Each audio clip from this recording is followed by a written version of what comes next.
Hello बच्चों, let's read the question. The question says that the IUPAC name of the compound is. तो यहाँ पर आपको एक कंपाउंड मेंशन किया गया है, आपको इसका IUPAC नेम बताना है। तो इसके लिए सबसे पहले हम की कॉन्सेप्ट मेंशन करेंगे और की कॉन्सेप्ट में हम देखेंगे कि IUPAC नोमेनक्लेचर क्या होता है।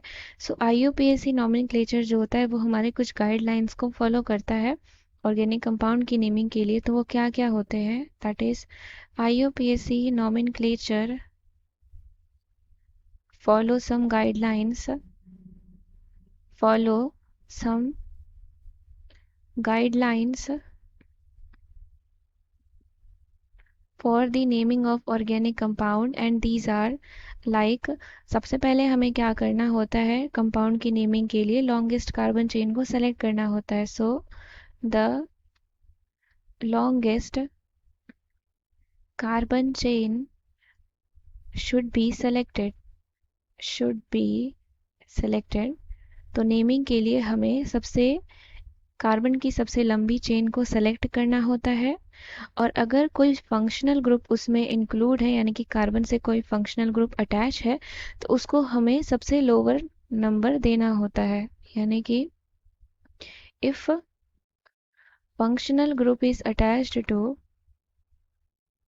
Functional group is attached to carbon then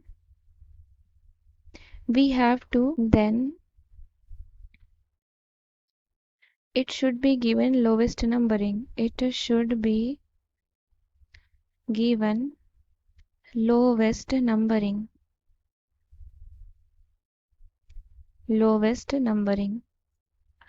and third हम मेंशन करेंगे किसी भी पॉलीफंक्शनल कंपाउंड के लिए हमें एक फंक्शनल कंपाउंड को चूज करना होता है प्रायोरिटी के बेस पे जिसे हम प्रिंसिपल फंक्शनल ग्रुप बोलेंगे और दूसरे को हम सब्स्टिट्यूएंट मानेंगे। That is for polyfunctional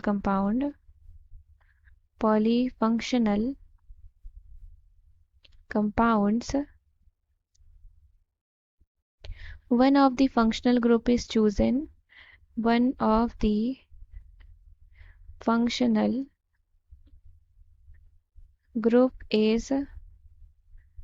chosen as principal functional group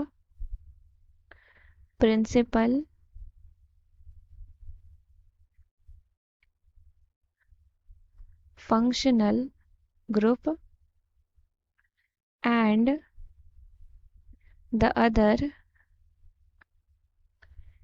is taken as substituent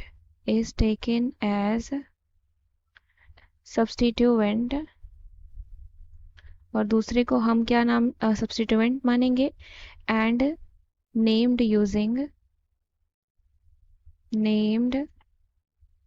using appropriate prefixes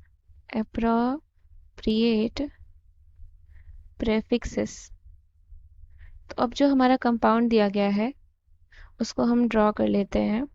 that is CH2 double bond CH2OH। तो यहाँ से हमें क्या दिख रहा है, सबसे पहले तो हम कार्बन चेन की नंबरिंग कर लेते हैं और यहाँ से हम देख रहे हैं कि दो फंक्शनल ग्रुप प्रेजेंट हैं। सबसे पहला है एक हमारा OH एंड दूसरा जो है हमारा डबल बॉन्ड। तो यहाँ पर हम प्रायोरिटी किसको देंगे, प्रायोरिटी हम फंक्शनल ग्रुप को देंगे। जैसे कि अल्कोहल को हम ज़्यादा प्रायोरिटी देंगे एल्कीन के कंपैरिजन में। तो अगर हम अल्कोहल को ज़्यादा प्रायोरिटी दे रहे हैं तो हम नंबरिंग जो इसके पास वाली कार्बन होगी वहाँ से स्टार्ट करेंगे। सो ये हो जाएगा 1 2 3। तो ये हमारी 3 कार्बन की चेन हो गई। तो अगर हमने अल्कोहल को माना है प्रायोरिटी फंक्शनल ग्रुप तो हमारा जो सफिक्स यहाँ यूज़ होगा that is suffix used for alcohol वो हमारा क्या होता है, वो हमारा होता है ऑल। दैट इज ऑल हम यहाँ पे यूज़ करते हैं। और जो यहाँ पर लॉन्गेस्ट कार्बन चेन है जिसमें फंक्शनल ग्रुप अटैच्ड है वो क्या है हमारा, वो है हमारा propane. That is 3 carbon chain है, 3 carbon chain, so it is propane. तो अब अगर हम नेमिंग करें तो हमारा क्या हो जाएगा, तो यहाँ पर ये सेकेंड वाले कार्बन पे एल्कीन ग्रुप है, तो यहाँ पर हम इन यूज करेंगे, तो हमारा क्या हो जाएगा, prop 2 in 1 all, that is prop 2 in 1 all। One all हम क्यों लिख रहे हैं, वन ऑल हम इसीलिए लिख रहे हैं क्योंकि हमारा फर्स्ट कार्बन पे अल्कोहल ग्रुप अटैच्ड है, जिसे हम ऑल सफिक्स यूज करके मेंशन कर रहे हैं। तो हमारा क्या है, ये name of the compound, name of the compound, that is.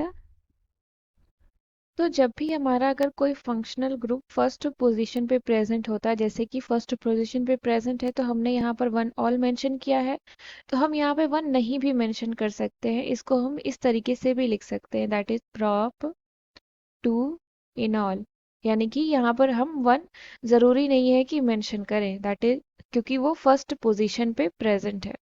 कि इस नाम से भी हमें ऑलरेडी पता चल रहा है कि जो OH ग्रुप है हमारा वो फर्स्ट पोजीशन पे प्रेजेंट है, that is present on first position.